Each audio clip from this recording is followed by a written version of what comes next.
School reporting now. The Confederate flag trended on social media yesterday after all of this, pushed by liberals who see it as a racist symbol. And the image was resonant yesterday in particular for a couple of reasons. First, Dylan Roof has been photographed astride, as it were, a Confederate flag license plate on a car.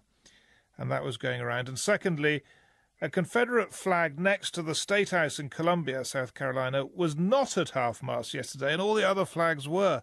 So that seemed very symbolic. It's a crisscrossed red and blue flag associated with the losing side in America's Civil War. And to learn more about it and why it's such a potent symbol, I spoke to Dr. Christopher Phelps, Associate Professor of American History at the University of Nottingham.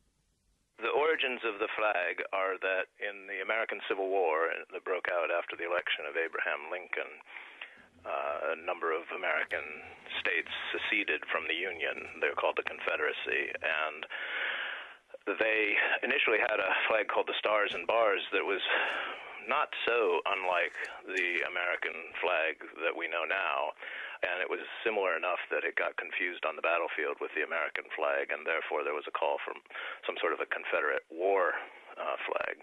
So it's a battle flag, the Confederate flag. It was not actually the national flag of the Confederacy, which considered itself an independent nation. It was the martial fighting flag of the Confederate military.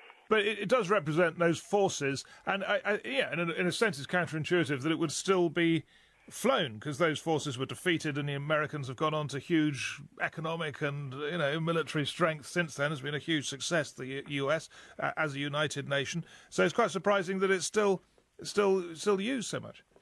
Yeah, it's in the former Confederate states, the Deep South, in effect, we're talking about. It does remain popular among a segment of the population. Mississippi still has part of it as its own state flag. That's not the case in South Carolina, but as you said, that flies near the state capitol in a memorial for veterans of the Confederacy. It's a sort of southern regional tradition that sustains it. It's a white working class identification with it. It's seen as a kind of rebel symbol. In other words, a symbol of independence and rebellion, and not its advocates claim overtly racist any longer, more of a heritage thing. But obviously, since the forces that flew it were the forces who were defending the institution of slavery, it's also been embraced by more active racists ever since, and has a very deep racist connotation for the African American population, which would like to see it become part of a museum relic rather than an actively flown flag. Is it more actively flown than it used to be, do you think?